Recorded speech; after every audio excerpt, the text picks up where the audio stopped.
जय श्री कृष्णा दोस्तों, आप सबका स्वागत है।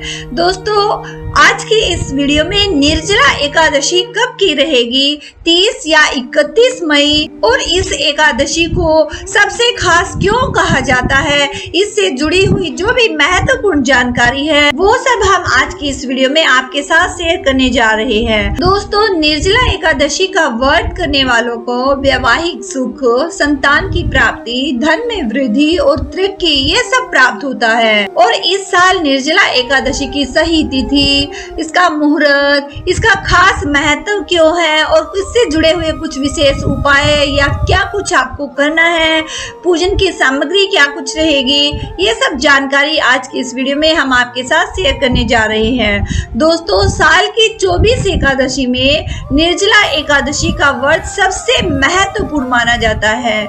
ज्येष्ठ की गर्मी में निर्जला एकादशी पर निर्जल व्रत करने वालों पर आजीवन मां लक्ष्मी और विष्णु जी की कृपा बरसती है। ये व्रत एकादशी के सूर्योदय से शुरू होकर अगले दिन द्वादशी के सूर्योदय पर समाप्त होता है।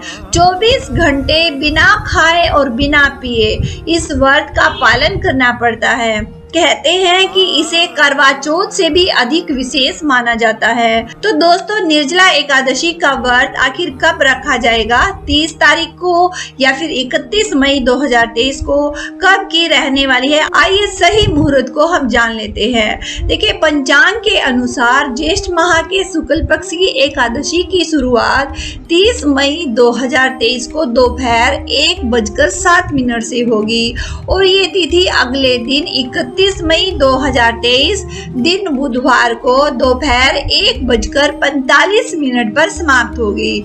और हिंदू धर्म में एकादशी का व्रत उदया तिथि के अनुसार ही मान्य होता है, इसलिए निर्जला एकादशी का व्रत 31 मई 2023 को रखा जाएगा। निर्जला एकादशी व्रत के पारण का मुहूर्त गुरुवार 1 जून को सुबह 5:24 से 8:10 तक रहेगा। और दोस्तों, निर्जला एकादशी की पूजा की विधि क्या रहेगी उसके बारे में भी हम आपको बता देते हैं। देखिए, निर्जला एकादशी व्रत करने वालों को दशमी की रात को सात्विक भोजन करना चाहिए। अगले दिन एकादशी पर सूर्योदय से पहले स्नान के बाद निर्जल व्रत का संकल्प करना चाहिए। घर के मंदिर में विष्णु जी का केसर और गंगाजल मिश्रित करके अभिषेक करना चाहिए।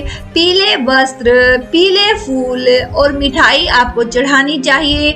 वैजयंती माला से ओम अम प्रद्युम्नाय नमः इस मंत्र का 108 बार आपको जाप करना चाहिए। और साथ ही दोस्तों, ओम नमः भगवते वासुदेवाय इस मंत्र का भी आप जाप कर सकते हैं। शाम को पुनः भगवान विष्णु की पूजा आपको करनी चाहिए। भगवान की कथा और आरती करना मत भूलिएगा। कथा आप सुबह भी कर सकते हैं, शाम में भी कर सकते हैं। और रात्रि में भजन कीर्तन करते हुए जमीन पर ही आपको विश्राम करना है।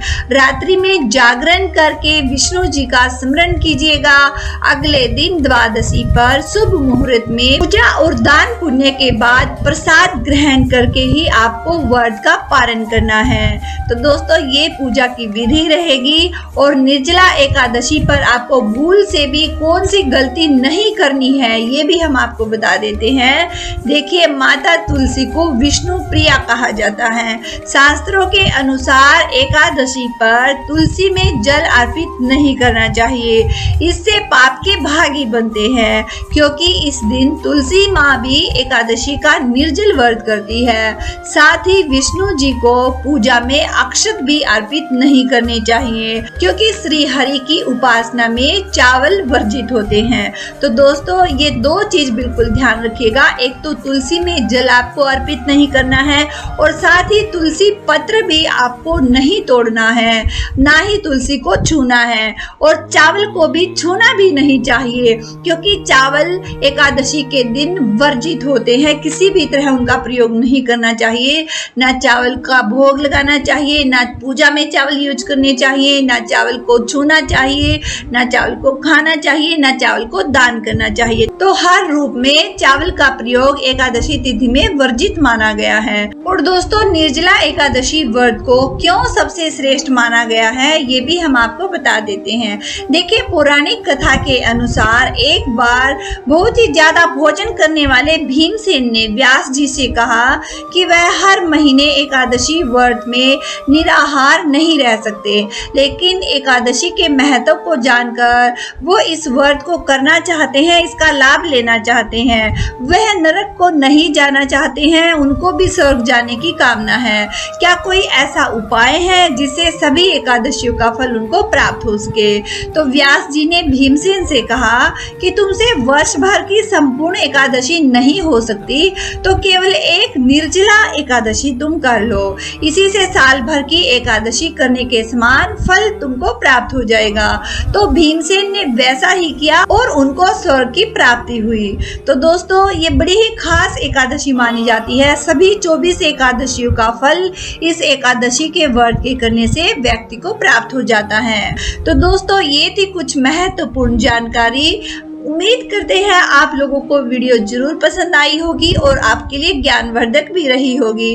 तो दोस्तों, वीडियो को ज्यादा से ज्यादा आप शेयर कीजिएगा। अगर पसंद आई है तो लाइक भी कीजिएगा और साथ ही कमेंट सेक्शन में जय श्री कृष्णा लिखना मत भूलिएगा। तो फिर मिलते हैं दोस्तों किसी नई जानकारी के साथ। जय श्री कृष्णा।